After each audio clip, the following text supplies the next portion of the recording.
பசங்க மாதுளம்பழம் ஜூஸ் கேட்டாங்க. சரி அது போட்டு குடுத்துட்டு, அதுக்கப்புறம் மதியம் சமையல் ஆரம்பிக்கலாம் அப்படின்னு சொல்லிட்டு ஆரம்பிச்சேன்.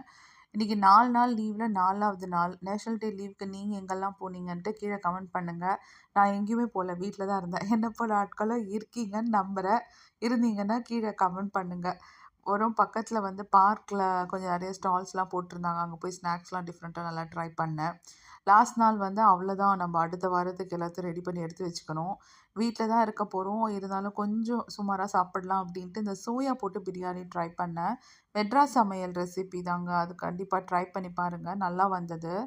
சோயால வந்து ஃபர்ஸ்ட்டு அந்த மசாலா இஞ்சி, பூண்டு, பட்டை, கிராம்பு, ஏலக்காய், தயிரு, உப்பெல்லாம் போட்டு கொஞ்சம் மேரினேட் பண்ணிட்டு, அப்புறம் நம்ம பிரியாணி தாளிக்கிற மாரி தான். இது வந்து இந்த மாரி கீழ ரேக் வச்சிருக்கிறது உங்களுக்கு பிடிக்குமான்னு சொல்லுங்க. நான் வந்து கீழ வச்சிருக்கேன் பாருங்க மசாலா டப்பா. இந்த மாரி வச்சுக்கிட்டா வந்து ஃபர்ஸ்ட்டு ட்ரால வச்சுட்டோம்னா, டக்கு டக்குன்னு எடுத்து போடுறதுக்கு ரொம்பவே ஈஸியா இருக்குங்க. முன்னலாம் வந்து மேல இருக்கிற ரேக்ல வச்சிருப்பேன். அதாவது நம்ம ஷெல்ஃப் இருக்கும் இல்லைங்களா? அதில வச்சிருப்பேன். ஒவ்வொரு டைமும் அத எடுக்கிறது வந்து கொஞ்சம் சிரமமா இருக்கும். பட் இது ரொம்பவே ஈஸியா இருக்கு. கீழ ஃபர்ஸ்ட்டு ட்ரால வைக்கிறது. அது ஒரு நல்ல ஆப்ஷன். கண்டிப்பா ட்ரை பண்ணி பாருங்க. நீங்க எந்த பிளேஸ்ல இருந்து என்னோட சேனல் பார்க்குறீங்கன்ட்டு கண்டிப்பா டைப் பண்ணுங்க.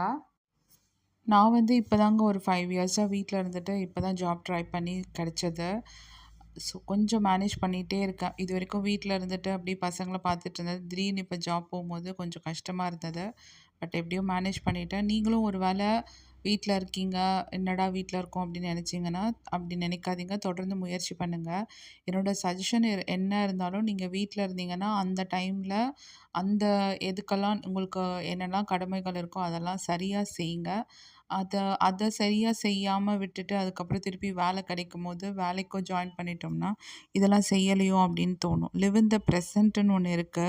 நம்ம வந்து என்ன வேலை எப்போ செய்றோமோ, அத சரியா செய்யணும். அந்த டைம்ல வந்து அது 100% அதுக்கு குடுத்துட்டோம்னா, அடுத்த இதுக்கு போம்போது நமக்கு ஃபுல் சாட்டிஸ்ஃபேக்ஷனாவே இருக்கும்.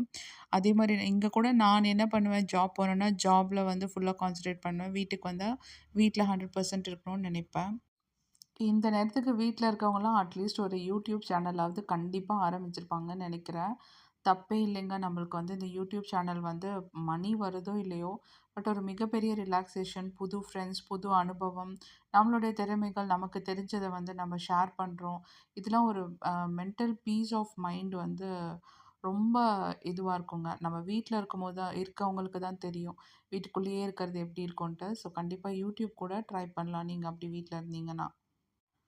இப்போ இந்த 4 கேஜி டைடு வாங்குனேங்க. அது கொஞ்சம் யூஸ்ஃபுல்லா இருக்கு இந்த பேக்கு. 2 கேஜிஸ் வாங்குவேன் முன்னலாம். இந்த டைம் 4 கேஜி